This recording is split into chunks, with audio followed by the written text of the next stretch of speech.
네. 교회가 좀 약간 좀 쌀쌀한데 인버터가 좀 그렇다네요. 그래서 오늘 처음 이렇게 좀 날씨가 쌀쌀하네 이게.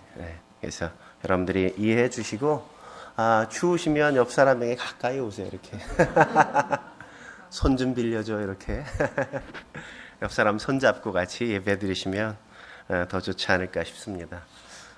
저는 뭐 더 감사한 것 같아요. 약간 쌀쌀하니까. 지난주에 보니까 약간 조는 사람이 너무 따뜻하니까 졸더라고. 그래서 별로 안 좋더라고요.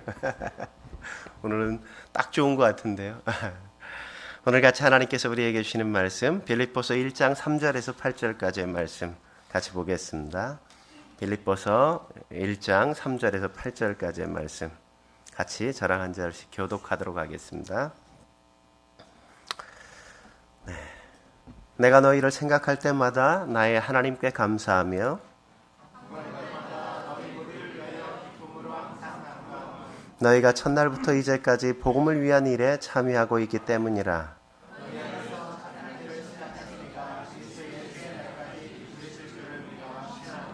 내가 너희 무리를 위하여 이와 같이 생각하는 것이 마땅하니 이는 너희가 내 마음에 있음이며 나의 매임과 복음을 변명함과 확정함에 너희가 다 나와 함께 은혜에 참여한 자가 됨이라.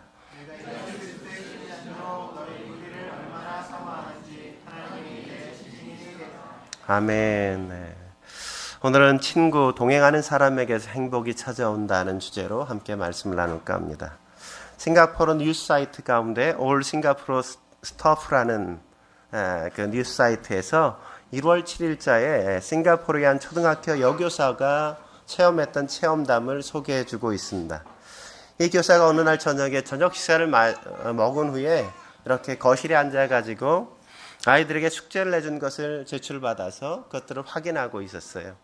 옆에선 먼 거리에서 남편이 앉아가지고 스마트폰을 켜고 게임을 하고 있었는데요. 함께 게임을 하고 있는데 이 여교사가 함께 이렇게 숙제를 확인하다가 마지막 즈음 와서 이 여교사가 그냥 울컥하는 거예요. 그래서 우는 거죠. 그러니까 우는 소리가 들리니까 남편이 게임하다 말고 아니 뭔 일 있냐고 왜 그러냐고 물으니까 아내가 말하기를 어제 아이들에게 내 소원이라는 주제로 숙제를 내줬는데 아이들이 숙제를 내준 걸 이렇게 가지고 와서 다 제출해서 지금 읽고 있는 거야. 근데 마지막 아이께 내 마음에 이렇게 내 마음을 울게 만든다고. 남편이 아니 뭔 내용인데 그래 이렇게 물으니까 다시금 그 내용을 설명해 주는 거죠. 그 아이의 쓴 게 내용이 이런 거였습니다. 내 소원은 스마트폰이 되는 겁니다. 부모님이 스마트폰을 너무 좋아하기 때문입니다. 아빠 엄마는 스마트폰에만 너무 신경을 써서 가끔 날 돌보는 것을 잊습니다. 아빠가 지쳐서 퇴근했을 때 내가 아니라 스마트폰과 시간을 보냅니다. 아빠 엄마가 어떤 중요한 일을 하다가도 벨소리가 울리면 단 한 번만의 전화를 받지만 내가 울 때는 그렇게 해주지 않습니다. 부모님은 내가 아니라 스마트폰과 게임을 합니다. 스마트폰으로 누군가와 말할 때 내가 뭔가 전달할 말이 있어도 잘 들어주지 않습니다. 그래서 내 바람은 내가 스마트폰이 되는 겁니다. 깜짝 놀란 남편이 감정이 서툴러서 아내에게 물었어요. 도대체 누구야? 그랬더니 내 아들이야. 내 아들이야. 우리가 그렇게 살아가고 있지 않습니까? 어쩌면 우리가 가장 많은 시간을 보내는 것 어떤 사람과가 아니라 우리가 스마트폰과 가장 많은 시간을 보내고 있지 않는지 하는 생각을 감출 수가 없습니다. 우리 자녀들과 함께하는 시간에도 여전히 스마트폰을 우리는 놓지 못하고 이 스마트폰으로부터 자유롭지 않은 삶을 살아가고 있지 않습니까? 뿐만 아니라 나의 아내와 나의 남편과 함께하는 시간조차도 어쩌면 서로의 얼굴을 바라보면서 눈을 마주치면서 이야기를 나누지 못하고 있죠. 직장에 나가서 직장 동료들이나 상사들과 함께 할 때도 어쩌면 그들의 눈과 마주치면서 함께 이야기를 나누거나 그래서 그들의 표정을 읽으면서 그들의 삶에 어떤 무게가 있는지 어려움이 있는지 함께 이야기를 나누거나 들어주지 못하고 어쩌면 그들의 이야기를 대충 한 귀로 듣고 한 귀로 흘리면서 우리는 또다시 스마트폰을 붙잡고 있지 않습니까? 우리가 교회에 와서도 목장 모임을 가지면서도 우리는 때때로 그럴 때가 많잖아요. 스마트폰에 뭔가가 울리면 띠링 울리기만 하면 우리는 모임 중간에도 그냥 스마트폰을 지켜보는 것이 어쩌면 익숙해져 있지 않아요? 하나님을 예배하는 예배의 그 시간에도 스마트폰을 우리는 여전히 들고 그것으로부터 자유롭지 못하죠. 때때로 성경을 가져다니기보다 스마트폰 성경에 그냥 앱을 다운받아서 본다는 이유를 들기도 하지만 또 어떤 사람은 이것을 가지고 메모란이 있어서 또 설교를 메모한다고 거룩한 어떤 핑계를 대기도 하지만 그것이 사실이기도 하지만 때때로는 우리가 그것을 가지고 누구에게 연락 오나 또 이것을 한참 기다리고 한 손에는 누군가 나에게 메시지를 보내주기를 기대하는 마음으로 이 안에서 자유롭지 못한 게 우리의 삶의 모습은 아닌지. 우리는 사람을 찾지 않고 사람을 느끼지 않고 사람의 시선을 마주치면서 그와 함께 더불어 살기보다 어쩌면 스마트폰과 함께 결혼한 것처럼 살아가고 있지는 않은지 우리의 삶을 되돌아볼 필요가 있습니다. 저희 교회는 다음 주부터 스마트폰을 들어오기 전에 저 예배당 뒤쪽에다가 함을 하나 만들어 놓을 테니까 다음 주부터는 거기다 넣고 주일날은 스마트폰을 놓고 지내는 걸 훈련했으면 합니다. 예배만이 아니라 우리 아이들도 스마트폰을 달라고 끊임없이 요구하잖아요. 그냥 영상을 하나 틀어줘도 영상을 보지 않고 내가 볼만한 것들을 이 스마트폰을 찾아서 함께 보여달라고 땡깡을 부리면서 싸우는 경우가 얼마나 많이 있습니까? 아이들이 그 안에 중독되어 가고 있는 모습도 우리는 부모가 먼저 그렇게 살기 때문에 우리는 주의해야 될 것 같다는 생각을 하게 되어집니다. 우리가 스마트폰을 내려놓을 수 있다면 사람에게 눈빛을 한 번 더 줄 수 있겠죠. 사람들의 시선을 마주칠 수 있겠죠. 그러면서 그 사람에게서 느껴지는 무언가를 통해서 내가 그 사람에게 대화를 걸고 함께 하려고 하지 않겠습니까? 우리의 인생의 행복은 어디로부터 오는가? 우리가 함께 동행하는 그 사람으로부터 온다는 사실을 우리는 잊지 말아야만 합니다. 오늘 바울은 스마트폰이 없는 시대에 살아서인지 몰라도 그는 언제나 그의 인생에 언제나 그와 동행했던 사람들 때문에 행복하다고 그렇게 고백하는 걸 만날 수 있지 않습니까? 오늘 본문 빌립보서를 시작하면서도 제일 먼저 주님 때문에 내가 행복하다고 이야기하고 있지만 또다시 그는 주님 말고 내 곁에 인생의 동반자들이 있어서 나는 행복하다고 고백하는 걸 오늘 본문에서 만날 수 있죠. 오늘 본문 3절과 4절 같이 한번 읽어볼까요? 3절과 4절 말씀 한 목소리로 읽죠. 시작.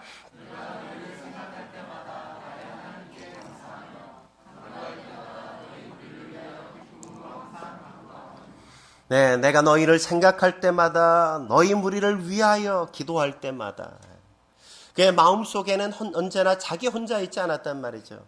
그의 삶은 언제나 그와 함께 동행하는 사람들, 함께 걷고 있는 사람들이 늘 그의 마음속에 있었다는 사실을 우리는 결코 잊지 말아야만 합니다. 바울은 홀로 위대한 인생을 산 게 아니에요. 그의 곁에 언제나 함께 동행해주고 그를 도와주었던 사람 때문에 그는 위대한 발자취를 함께 남길 수 있었단 말이죠. 그는 그의 기쁨이, 그의 감사가 함께 동행한 사람 때문이었다고 고백한다는 사실을 우리는 놓치지 말아야만 합니다. 여러분은 어떠세요? 여러분의 곁에 있는 사람이 여러분을 행복하게 만들어주지 않습니까? 그렇다면 어떻게 행복한 동행, 어떻게 가능할까요? 첫째로 우리는 서로를 위해 기도의 손을 높이 들어주어야만 합니다. 우리는 서로를 위해 기도의 손을 높이 들어줄 수 있어야만 합니다. 오늘 바울이 가장 먼저 언급하고 있는 것 바로 이거죠. 인생의 순례의 길, 기도의 동반자가 꼭 필요하다고 이야기해 주는 것 아니겠습니까? 서로를 위한 중보 기도가 진정한 인생의 동행자, 동반자를 만들어 준다고 얘기해 주는 거죠. 오늘 3절과 4절이 그렇게 말씀해 주죠. 다시 한번 3절과 4절 읽겠습니다. 시작. 내가 너희 무리를 생각할 때마다 나의 하나님께 감사하며 간구할 때마다 너희 무리를 위하여 기쁨으로 항상 간구함은. 중보기도가 진정한 친구가 되게 만들어준다는 사실을 우리는 결코 잊지 말아야만 됩니다. 제가 여러분은 날마다 생각할까요? 생각하지 않을까요? 날마다 저는 생각하겠죠. 그다지 네. 사실 제가 목회하면서 내 성도들, 내가 목양하고 있는 대상들을 날마다 생각했던 적이 거의 없어요. 솔직히 너무 많은 사람들이 있었기 때문이기도 하지만 왜 생각하지 못했는가? 그들을 위해서 그만큼 기도하지 않았기 때문이라고 저는 생각해요. 제가 개척하면서 제일 먼저 결정했던 게 뭐냐면 내 성도들을 위해서 날마다 내가 기도하겠다는 작정이었습니다. 새벽에 제일 먼저 예배를 드리고 나서 여러분의 이름을 부르는 게 나의 가장 하루의 첫 시간의 시작이라는 거 아십니까? 내가 기도하기로 작정하고 난 그 이후부터 여러분들이 나의 삶 가운데 없었던 적이 없어요. 매일, 매 순간, 아침에 가장 먼저 생각하는 게 여러분이라는 사실 아십니까? 우리 황경수 권사님도, 우리 성길한 권사님도 내가 날마다 아침에 일어나면 예배 때 제일 먼저 기도하면서 권사님들을 생각하고 가족들을 생각하면서 모든 우리의 가족들을 생각하면서 다 기도하면서 하루를 열어간다는 거 아세요? 내가 기도하기로 작정하지 않았다면 여러분 생각하지 않았을 거예요. 늘 생각할 거야 라고 생각하면서 늘 생각하고 사는 거야 이렇게 생각하면서 그냥 삶을 살아갔겠죠. 생각하기 때문에 기도할 수도 있지만 기도하기로 작정하고 나니까 늘 여러분들을 생각하면서 내가 살고 있다는 거 아십니까? 우리가 오늘 기도하기로 작정한다면 우리는 그 사람들을 늘 생각할 수 있단 말이죠. 오늘 바울이 바로 그렇게 이야기하는 겁니다. 생각하기 때문에 여러분들을 위해서 기도하는 게 아니라 내가 여러분들을 위하여 기도하기로 작정했기 때문에 내 마음속에 나의 생각 속에 나의 간구 가운데 여러분들이 언제나 가득히 차고 있다고 말이죠. 그는 지금 로마 감옥에 갇혀 있어요. 그들은 빌립보라는 넓은 또 다른 먼 거리에 그들은 살고 있었습니다. 그들은 거리적으로 그렇게 가깝지 않았어요. 우리처럼 매주마다 만나서 함께 교제하는 것도 아니었습니다. 그러나 그럼에도 불구하고 그 먼 거리에도 여전히 그들을 생각하면서 그들을 위해서 기도하고 있다는 사실을 우리는 놓치지 말아야만 합니다. 기도가 거리를 뛰어넘는단 말이죠. 아무리 먼 거리에 있어도 여전히 그들의 마음은 하나처럼 한 공간에 사는 것처럼 그들은 더불어 기도하면서 살았다는 사실을 우리는 놓치지 말아야만 합니다. 바울이 어떻게 그들을 위해서 그렇게 기도했을까요? 오늘 본문에 보면 더 놀라운 사실은 그들을 생각할 때마다 감사할 수 있었다고 이야기한다는 사실이에요. 바울이 빌립보 교회를 생각하면서 감사할 수 있었던 이유가 뭘까요? 그들에게 문제가 없기 때문이었을까요? 아니에요. 그들은 유오디아와 순두계라는 두 권사님과 같은 분들이 대립하고 갈등하고 있었단 말이죠. 두 분의 갈등은 교회를 둘로 쪼개놓는 거대한 역사도 만들어가고 있었어요. 그러니까 교회가 편안했겠습니까? 교회가 오면 싸우는 소리 때문에 늘 상대방에 대한 어떤 비난 이런 것들이 많이 있었을 겁니다. 그러나 그런 불편함들이 있었음에도 불구하고 또 자기에게 보내주었던 그 사람이 아픔에도 불구하고 다양한 문제가 많이 있었음에도 불구하고 오늘 바울은 감사하다고 고백할 수 있었던 거예요. 사람들이 연약하기 때문에 덜 성숙했기 때문에 감사가 안 나오는 게 아니라 그들이 연약함에도 불구하고 문제가 있음에도 불구하고 그들을 구원하신 하나님을 찬양하고 그분이 여전히 이 문제 가운데서도 그 문제를 통해서 이 사람들을 성숙하게 만들 것을 기대하는 마음 때문에 그는 여전히 감사하다고 고백하고 기쁘다고 고백 들을 수 있었던 것 아니겠습니까? 문제가 없기 때문에 감사가 나오는 게 아니죠. 문제보다 더 크신 하나님께서 그 문제 가운데서도 여전히 그들을 세우시고 인도해 가실 것들을 성숙히어 가실 것들을 기대하기 때문에 감사가 터져 나오는 겁니다. 그래서 바울은 4절에 뭐라고 말씀하고 있어요? 간구할 때마다 너희 무리를 위하여 기쁨으로 항상 간구한다고 얘기하는 거죠. 그는 기쁨의 기도를 올려드릴 수 있었단 말이죠. 기도하면서 결코 그들을 잊은 적이 없다고. 바울의 기도가 멈출 수 없었던 이유가 무엇 때문일까요? 그는 그렇게 기도했기 때문이 아니겠습니까? 디모데전서 2장 1절에 이렇게 고백하는 걸 우리가 만나죠. 같이 한번 읽어볼까요? 같이 한번 읽어보겠습니다. 시작. 그러므로 내가 첫째로 권하노니 모든 사람을 위하여 간구와 기도와 도구와 감사를 하되. 그러므로 내가 첫째로 권한다. 여기서 첫째로라는 말은 둘째, 셋째가 있다는 말이 아니에요. 그래서 첫째로 권한다는 것은 우선순위를 말하는 거예요. 삶의 우선순위. 가장 먼저, 가장 중요한 일이 뭐냐 하면 기도하는 것이라는 얘기예요. 기도하는 것. 우리의 삶 속에 사람들을 품고 기도하는 것보다 더 중요한 일이 없다는 겁니다.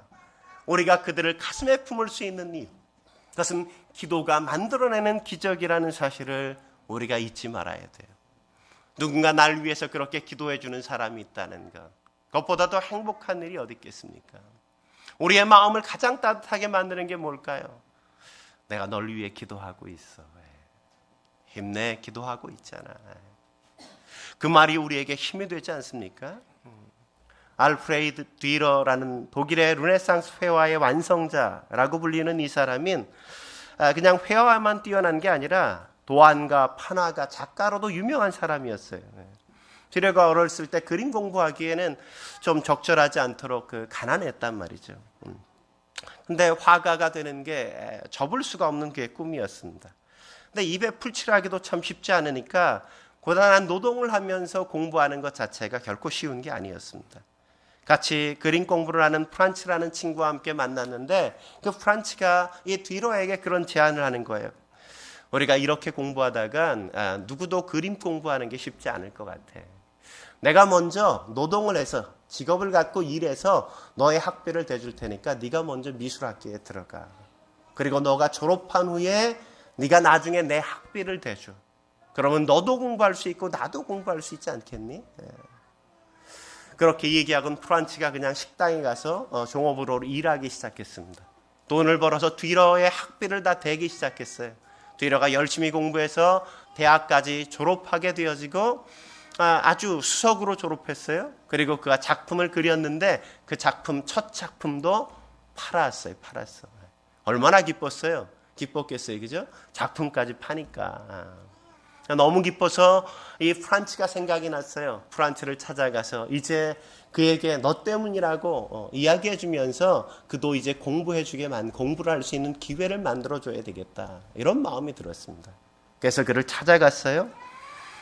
찾아갔는데 그 식당 이렇게 빛이 들어오는데 그 친구가 저 멀리서 보이는데 문을 여니까 조용히 앉아서 기도하고 있는 거예요. 뒤로가 잘 공부해서 좋은 화가가 될 수 있게 주님 도와주십시오. 그가 성공할 수 있게, 좋은 화가가 될 수 있게 도와주세요. 그의 손을 보는 순간 그가 감동이 되었어요. 거칠어진 손, 그냥 이것저것 설거지 때문에 거칠어진 그 손, 그 손을 보면서 마음이 아팠습니다. 그 기도가 끝나고 나중에 그것을 기억했다가 그림으로 그린 게 그 뒤로의 작품 기도하는 손이라는 이 그림이에요. 그 친구가 그냥 돈만 보내줬겠습니까? 아니죠. 돈을 보내준 것보다 더 큰 건 그를 위해서 날마다 기도했다는 거예요. 그 친구를 위해서. 뒤로가 될 수 있었던 것 무엇 때문일까요? 그 친구가 프란츠가 날마다 그를 위해서 기도하고 든든하게 그를 축복하는 마음으로 함께 해주었기 때문 아니겠습니까? 우리의 인생의 좋은 동반자 어떻게 될 수 있어요? 그 사람을 가슴에 품고 위에서 기도해 줄 때 가능하다는 사실을 잊지 마십시오. 옆 사람과 함께 인사하도록 하겠습니다. 제가 당신을 위해서 기도하겠습니다. 네. 한 걸음 더 나아가서 우리가 행복한 동행 어떻게 가능할까요? 두 번째로는 우리는 언제나 서로를 마음속에 간직하고 살아야만 합니다. 서로를 마음속에 간직하고 살아야 돼요. 오늘 바울의 고백이 바로 그런 고백이죠. 7절 말씀 같이 한번 읽어볼까요? 7절 같이 읽겠습니다. 시작. 내가 너희 무리를 위하여 이와 같이 생각하는 것이 마땅하니 이는 너희가 내 마음에 있음이며. 뭐라고요? 너희가 내 마음에 있다. 이렇게. 사실 이 마음이란 카르디아, 심장, 마음의 중심이라는 의미예요.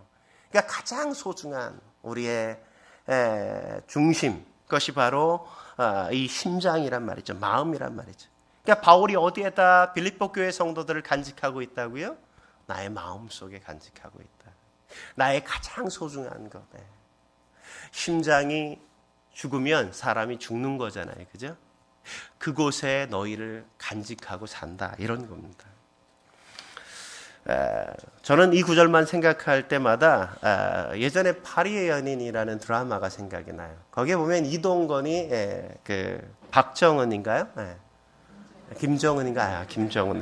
제가 성희롱을 했습니다. 죄송합니다.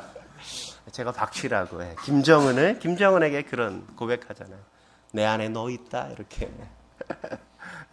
아마 이 고백이 여기에서 나온 게 아닌가 싶어요. 그래서 저는 성경을 잘 알면 연애도 잘한다고 생각해요. 연애도. 그러니까 저도 대부분 목회자들 보면 아름다운 그 사모님을 만나지 않습니까? 우리 이문수 목사님 보세요. 얼마나 아름다운 사모님을 저렇게 아내로 맞이했겠어요, 그죠? 그러니까 연애를 잘해요. 왜냐하면 성경을 잘 알면 여기에 사랑의 표현들이 너무너무 잘 나와 있기 때문에 연애를 잘할 수밖에 없어요. 지금 저도 대놓고 아내에게 이렇게 아부하는 거죠. 아내가 이쁘다고 이렇게. 그런데 바울이 어떻게 이렇게 연애도 아닌 빌립보 교회 성도들을 그렇게 사랑할 수 있었을까? 오늘 저는 그 이유가 빌립보서 2장 5절에 있다고 생각합니다. 빌립보서 5장 2절 말씀 같이 한번 읽어볼까요? 2장 5절 같이 읽겠습니다. 시작. 너희 안에 이 마음을 품으라. 곧 그리스도 예수의 마음이니. 그의 심장엔 빌립보 교회 성도들만 있었던 게 아니라 누가 있었어요? 그리스도 예수의 마음이 그의 마음 속에 있었다 고백하는 거죠. 그러니까 한 사람의 인간으로서 바울이 빌립보 교회 성도들을 그냥 품을 수 있었다? 그럴 수 없었단 말이죠. 그가 그들을 마음속에 품을 수 있었던 이유가 뭐다? 그 마음속에 그리스도 예수의 마음을 품었기 때문에 그분께서 내 안에서 빌립보 교회 성도들을 그렇게 사랑하게 만들었다고 바울은 그렇게 고백하고 있는 것 아니겠습니까? 그래서 오늘 8절 말씀에 그가 다시 이렇게 고백하는 걸 우리가 만나죠. 8절 말씀 같이 읽겠습니다. 시작. 내가 예수 그리스도의 심장으로 너희 무리를 얼마나 사모하는지 하나님이 내 증인이시니라. 내가 예수 그리스도의 심장으로 너희 무리를 얼마나 사모하는지, 그죠? 내가 사랑하는 게 아니라 뭐다? 그리스도의 심장으로 내가 당신들을 사랑한다, 이런 고백을 한단 말이죠. 그럼 라이트풋이라는 주석가는 말하기를 이렇게 고백하고 있어요. 바울의 맥박은 그리스도의 맥박과 함께 뛰고 그의 심장은 그리스도의 심장과 함께 뛰고 있다, 이렇게 말이죠. 바울이 자신의 가슴, 자신의 마음으로 그들을 사랑한 게 아니라 주님의 심장과 더불어 함께 뛰면서 내가 품을 수 없는 그 모든 사람들을 품고 함께 더불어 삶을 살아가고 있다는 걸 고백하고 있는 거죠. 사실 바울은 빌립보 교회 성도들만 그렇게 사랑하면서 동역한 게 아니란 말이죠. 바울에겐 데살로니가 교회 역시도 그런 하나님의 사랑 안에서 함께 우정을 쌓아갔던 동역의 관계를 맺고 살았던 삶이었습니다. 바울이 데살로니가 교회 성도들에게 어떻게 표현하고 있는지 한번 보실래요? 데살로니가 전서 2장 8절 말씀 같이 한번 읽어보겠습니다. 같이 한번 읽어보죠. 시작. 우리가 이같이 너희를 사모하여 하나님의 복음뿐 아니라 우리의 목숨까지도 너희에게 주기를 기뻐함은 너희가 우리의 사랑하는 자 됨이라. 그러니까 바울은 뭐라고 얘기하고 있는 거예요? 내가 복음을 위해서 목숨을 걸었다, 이렇게 얘기하는 것만이 아니죠, 그죠? 나는 복음을 위해서 목숨을 내어놓을 수 있어. 근데 말이야, 내가 복음을 위해서 목숨을 내어놓을 수 있는 것만큼 내가 너희를 위해서 목숨을 기꺼이 내어놓을 수 있어. 바울은 지금 그렇게 고백하고 있는 것 아니에요? 그 마음속에 서로를 간직하고 함께 살고 있기 때문에, 그런 뜨거운 사랑으로 서로를 품고 살아가고 있기 때문에 바울은 기꺼이 그렇게 고백하는 것을 두려워하지 않았단 말이죠. 얼마나 아름다운 동역이에요. 저는 이런 구전들을 생각할 때마다 함석헌 선생님의 시가 생각이 나요. 그 사람을 가졌는가? 제가 한번 읽어드리도록 하겠습니다. 말리길 나서는 길 처자를 맨맡기며 맘 놓고 갈 만한 사람, 그 사람을 그대는 가졌는가? 온 세상 다 나를 버려 마음이 외로울 때에도 저 맘이야 하고 믿어지는 그 사람을 그대는 가졌는가? 탔던 배 꺼지는 시간 구명대 서로 사양하며 너만은 제발 살아다오 할 그 사람을 그대는 가졌는가? 불의의 사형장에서 다 죽여도 너희 세상 빛을 위해 저만은 살려두거라 일러줄 그 사람을 그대는 가졌는가? 잊지 못할 이 세상을 놓고 떠나려 할 때 저 하나 있으니 하며 방긋이 웃고 눈을 감을 그 사람을 그대는 가졌는가? 온 세상의 찬성보다 아니 하고 가만히 머리 흔들 그 한 얼굴 생각에 알뜰한 유혹을 물리치게 되는 그 사람을 그대는 가졌는가? 오늘 우리가 교회로 부르신 이유, 저는 이것 때문이라고 생각합니다. 우리가 홀로 살아가지 않고 더불어 함께 인생의 거룩한 동반자가 되고 함께 가슴에 품고 살아가게 하기 위해서 우리를 한 교회 한 지체로 부르신 것 아니겠습니까? 우리는 그냥 피를 나눈 형제와 자매가 아니라 그리스도의 보혈을 함께 나눈 형제와 자매라는 사실을 우리는 결코 놓치지 말고 살아야만 한단 말이죠.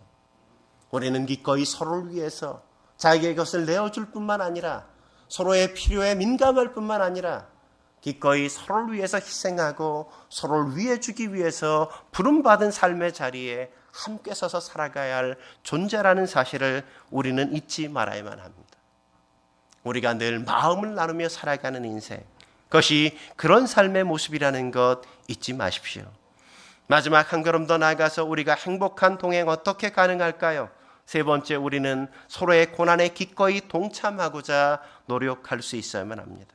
우리가 서로의 고난에 기꺼이 동참하고자 노력할 수 있어야만 한단 말이죠. 영국의 한 출판사가 상금을 내걸고 친구라는 말의 정의를 독자들에게 공모했어요. 여러 개의 응모자들 엽서가 많이 도착했습니다. 다양한 것이 그 안에 있었어요. 이런 게 있었습니다. 기쁨은 곱해주고 고통은 나누어 갖는 사람. 친구란 우리의 침묵을 이해해 주는 사람. 우리가 침묵할 때 그 침묵을 이해해 주는 사람. 또 많은 동정이 쌓여서 옷을 입고 있는 것에 또 언제나 정확한 시간을 가리키고 절대로 멈추지 않는 시계와 같은 게 친구라고 얘기했습니다.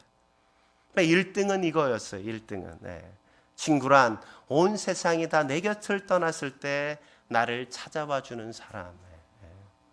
나를 찾아오는 사람. 그 사람이 진정한 친구다. 진정한 친구가 그런 사람 아니겠습니까? 사람들이 다 떠났는데, 내 곁을 다 떠났는데 내 곁을 지켜주는 그 사람. 그 사람이 진정한 친구겠죠. 영국 격언에도 보면 순경은 친구를 만들고 역경은 친구를 시험한다 이렇게 말하잖아요. 시세로도 말하기를 고난을 만나야 비로소 진정한 친구를 안다.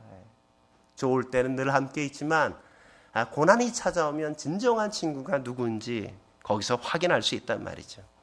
오늘 바울과 빌립보 교회 성도들 역시도 그런 관계라고 저는 생각합니다. 7절 하반절에 뭐라고 이야기하고 있어요? 이렇게 얘기하고 있죠. 7절 하반절 같이 한번 읽어보도록 하겠습니다. 시작.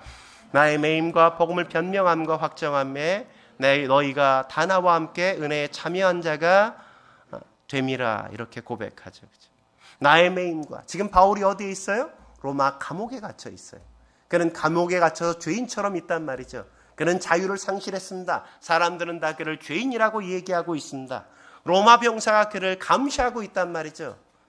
그는 스스로 어떻게 살아갈 수 없는 불안함, 두려움, 그리고 언제 죽을지 모르는 환경 속에 그는 삶을 살아가고 있단 말이죠. 여러분 같으면 그런 사람에게 찾아가서 친구가 돼줄 수 있나요? 그런 사람 같으면 아마 도망치겠죠. 난 모른다고 얘기하겠죠. 베드로가 그랬잖아요. 예수님이 잡히자 어떻게 해요? 조금 전까지만 해도 주님을 위해서 목숨을 바치겠습니다라고 이야기한 그 사람이 예수님이 딱 잡히고 끌려가자 불리한 환경이 처하자 어떻게 해요? 나 그런 사람 모른다고. 세상에 그런 사람이 다 있냐고. 그런 사람을 저주하잖아요. 죄인의 친구가 되주려 하는 사람 아무도 없어요. 아무도 없어. 근데 오늘 빌립보 교회는 달랐단 말이죠. 내가 매여 있는데 내 매임에 나의 벗으로 내 곁을 한결같이 너희가 지켜주지 않았냐고. 너희 때문에 내가 행복하다고 이야기하고 있는 것 아니겠습니까? 두 가지 정도 그들이 함께 해줬어요. 하나는 에바브로디도를 보내서, 사람을 보내서 바울에게 보내서 바울의 쓸 것을 도와줬단 말이죠. 그러니까 가택연금 상태에 놓여 있으니까 스스로 할 수 있는 게 아무것도 없어요. 돈을 벌 수 없잖아요. 예전엔 텐트 메이커여서 텐트를 만들어서 팔아서 자기가 쓸 것을 스스로 해결했는데 이제 갇혀 있으니까 텐트 만드는 것도 할 수가 없단 말이죠. 그러니까 아무것도, 시장 보러 갈 수도 없잖아요. 뭘 만들어 먹어야 되는데. 그러니까 그런 사실을 알고 에바브로디도를 보내준 거죠. 빌립보 교회에서. 네가 가서 대신 바울의 불편한 거 다 도와줘. 얼마나 고마웠겠어요. 와가지고 그가 다 살림해주고 식사 때마다 밥 해주고 거들어주는 그 자체가 얼마나 큰 도움이었겠어요. 또 하나는 바울이 옥에 갇혀서 생계를 위해 아무것도 할 수 없을 때 그들이 쓸 것을 채워줬단 말이죠. 바울이 빌립보서 4장을 읽어보세요. 궁핍했다고 얘기하잖아요. 너무 궁핍해서 괴로웠다고 그는 고백한단 말이죠. 교회를 개척하고 개척자로 살아간다는 것, 불편함만이 아니라 가난 역시도 감수해야만 하는 삶이었단 말이죠. 궁핍해서 괴로웠는데 그런 괴로움 가운데 사람들이 아무도 알아주지 않았는데 빌립보 교회만은 나의 궁핍함을 알아주고 나의 가난함을 이해해주고 내 곁을 함께 지켜주었던 사람들이었다고 바울은 그렇게 고백하고 있는 것 아니겠습니까? 사람만 보내준 게 아니라 그를 통해서 그들이 헌금을 해서 물질로 채워주면서 함께 내 곁을 지켜주었던 유일한 사람, 바로 너희들이었다고.